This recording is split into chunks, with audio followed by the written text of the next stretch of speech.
luchando por la libertad de mis hijos. Y bueno. La violencia del gobierno y la violencia del AMPA. Todos esos son razones para tú salir a protestar, a manifestar, a defender tus derechos y aspirar a una mejor Venezuela. Venezuela was once the richest country in Latin America.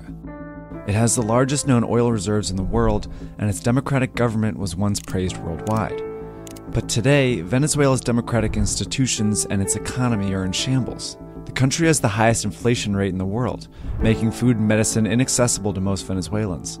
Over the last 4 years, its GDP has fallen 35%, which is a sharper drop than the one seen during the Great Depression in the US. And the country's murder rate has surpassed that of the most dangerous cities in the world. These conditions have sparked months of protests against the president, Nicolas Maduro, and it's easy to see why. The country has become measurably worse since his election in 2013. A poll showed that about 80% of Venezuelans want Maduro removed from office. But instead, the opposite has happened. Maduro has consolidated his power, bringing the country closer to authoritarian rule. Maduro's political ambition became evident in December 2015. 2 years after he became president, a coalition of opposition parties called the Democratic Unity Roundtable, or MUD, won a 2/3 majority in the National Assembly, putting Maduro's rule at risk.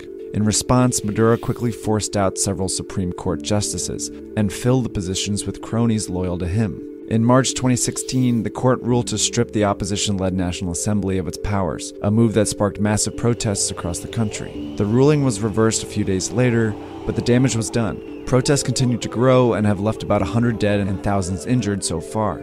Despite the violence and public outcry, Maduro held a vote in July to elect a new governing body called the National Constituent Assembly, which would have the power to rewrite Venezuela's constitution and essentially replace the National Assembly, and leave virtually no opposition to Maduro's rule. ¿Por qué está saliendo a votar hoy? Bueno, por el bienestar del país. ¿Qué está buscando en esta nueva Asamblea Nacional Constituyente? Bueno, una paz para todo. With Maduro's recent vote, Venezuelans didn't have a say in whether the assembly should exist. They only had the option to elect its members.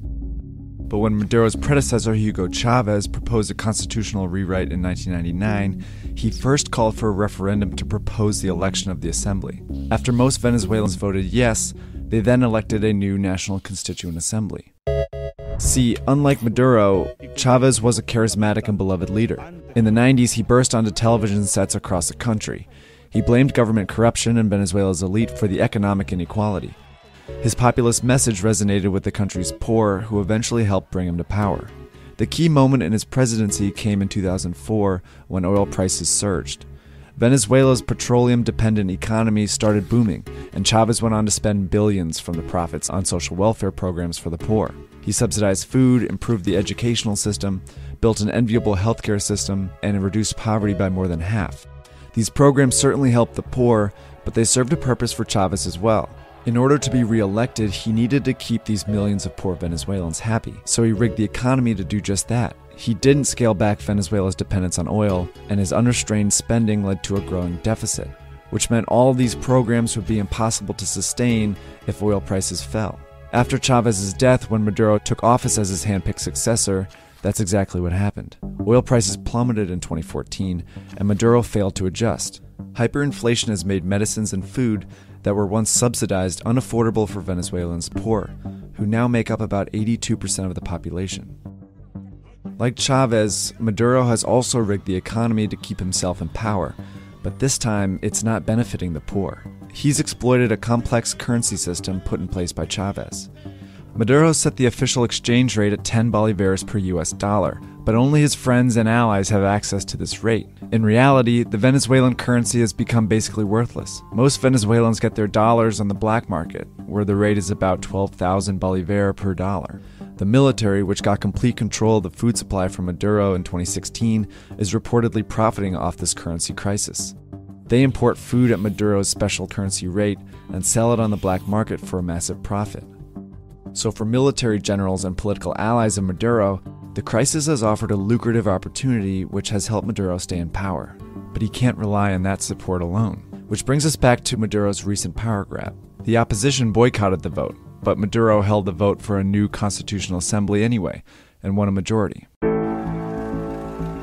Protests on the streets of Venezuela turning deadly after President Nicolas Maduro declares victory. The violence on Sunday very real. The bomb went off near some motorcycle police, wounding several. Election day clashes between protesters and police claiming at least 10 more lives. At least one candidate has been murdered, shot to death. La elección de la Asamblea Nacional Constituyente es un fraude abierto, el mundo lo ve, lo ha visto, está claro, todos están claros de lo que sucedió.